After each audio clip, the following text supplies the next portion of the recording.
Hey everyone, Vince, blue belt from Sabre Jiu Jitsu, and this is Drea from Sabre Jiu Jitsu, brown belt. So Drea, what's your experience been as a female BJJ practitioner and someone a little bit smaller? My experience has been, I wouldn't say difficult, but challenging, because just being a female alone, you're looked at, differently, because people think you're weaker, and it's sometimes hard, at least in the beginning when you're starting off, to find people that want to train with you regularly. There's a lot of people that will overlook you and not want to roll with you because you are a girl and a female and a smaller person at that. So I feel that throughout time, it's challenging because you want to train with everyone, you want to get better, but you have to work a little bit harder than most people would because you are smaller and you are a female. And I feel like somewhat you have to prove yourself to a certain degree. And when people see that you're good, your technique is there, and that you can, fight for yourself, and not necessarily fight for yourself, but you can fight hard, and you can display technique, and that you're tough, then you kind of earn that respect. Like, okay, I'll roll with her, man, she's tough, Yeah. But in the beginning, you're pretty much just overlooked for the most part, and until you get like good technique. And so I feel like it can be challenging. Like, a lot of girls quit, I think, because of that. Every gym is different.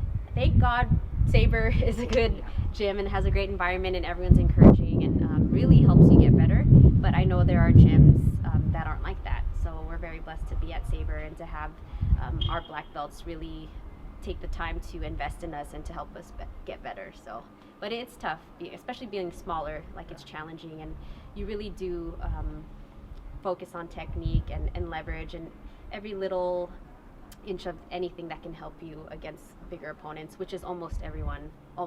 Yeah. So very tough. And when would you say is, like, from white belt to where you are now, when was that kind of flip of, okay, people are taking me more seriously?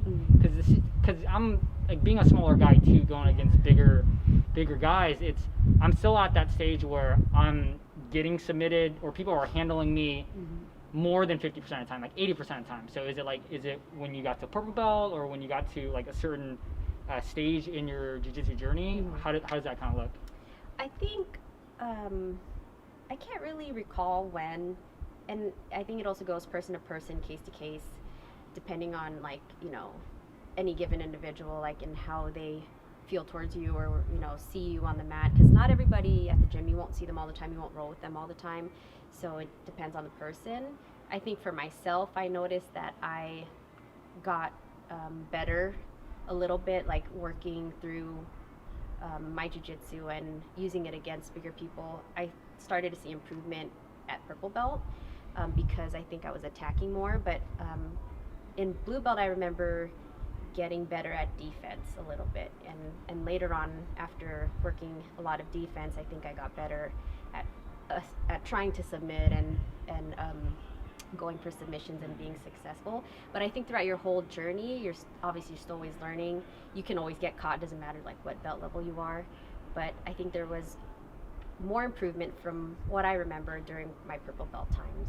Yeah, I felt that I got tougher then, and I think I thought that, but I didn't necessarily think that other people thought that. It's just something I felt like, oh, I think I'm getting like better. Like, I can kind of, I'm trying to work at it, and then someone will tell you, man, like, you're getting tougher. Like, you know what I mean. So yeah, you'll hear it, I think, from other people. You won't end up saying it yourself. No one wants to say it, right? Like, you look conceited. Yeah. But someone else will tell you, like, you're getting tougher, you're doing good, keep working at it. So I think around purple belts when I felt like that. And what advice would you give to a female just starting off? They're starting off on this journey. It might be a little bit tough on them, or if they ask you, like, hey, I'm really interested in jiu-jitsu, but it's a little intimidating, like going into a gym, because most of everyone in there, I would say 80 to 90% males, and then the other 10 to 20% females. Yeah. So what would you kind of say to those females looking to do jiu-jitsu, or maybe just starting out?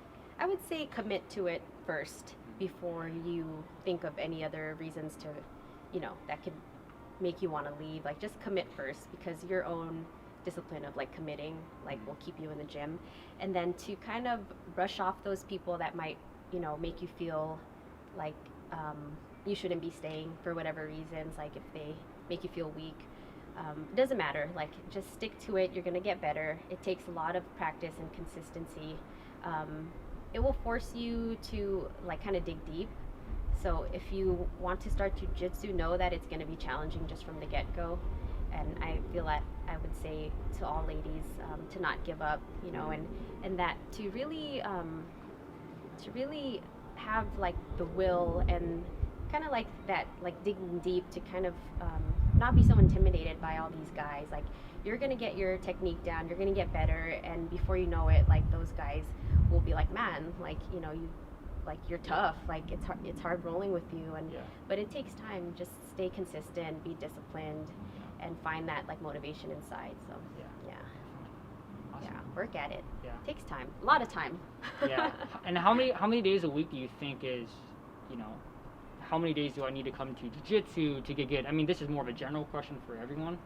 Not just females or lighter people, but for me, I found obviously the more that you come, the better that you're going to get. But also I found that if I go 1 to 2 days a week, it doesn't really do me that much good. I mean, it's better than coming 0 times a week, but I feel like my minimum, when things are normal, is at least 3 and then up to 6 or 7 with private lessons, right? So, what do you think about that?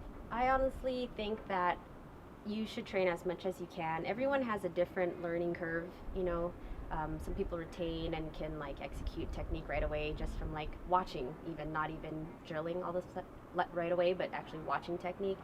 But I would say to come in as many times as you can, but rest when your body is tired, and to rest just until you can get up again and go back to training. But honestly, as many classes as you can take, because you're only going to be a sponge. Like you need to be a sponge, absorb everything, and like anything else with any other sports, like it takes a lot of practice and consistency and just diving in there. So when you start, you'll find that if you dive in right away, things just get kind of easier quicker versus someone that's coming in kind of spotty, like 1 or 2 times a week. And I would honestly say private lessons in the beginning help a lot, because you get to really focus on just the basics and your fundamentals.